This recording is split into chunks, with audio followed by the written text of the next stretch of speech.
চট্টগ্রাম নগরের আকবর শাহ থানার city gate এলাকায় দাঁড়িয়ে থাকা একটি কাভার্ড ভ্যানে পিকআপের ধাক্কায় ঘটনাস্থলে ৩ জন ও হাসপাতালে নেওয়ার পর আরও ২ জন নিহত হয়েছে।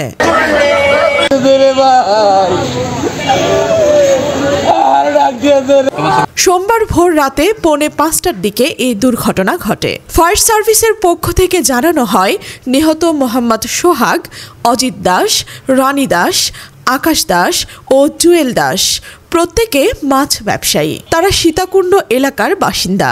মাছ আনতে তারা চট্টগ্রামের ফিশারি ঘাটে যাচ্ছিলেন। ফায়ার সার্ভিস চট্টগ্রামের উপসহকারী পরিচালক মোহাম্মদ আলমগীর হোসেন সাংবাদিকদের বলেন, সিটি গেট এলাকায় রাস্তার পাশে চট্টগ্রাম শহরমুখী হয়ে দাঁড়িয়ে থাকা কাভার্ড ভ্যানে ধাক্কা খেয়ে দুর্ঘটনায় পতিত হয় পিকআপ।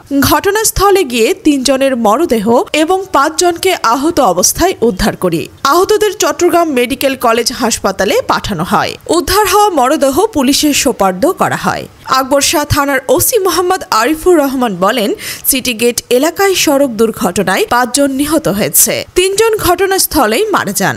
অন্য ২ জন হাসপাতালে নেওয়ার পর তাদের মৃত ঘোষণা করেন চিকিৎসকরা।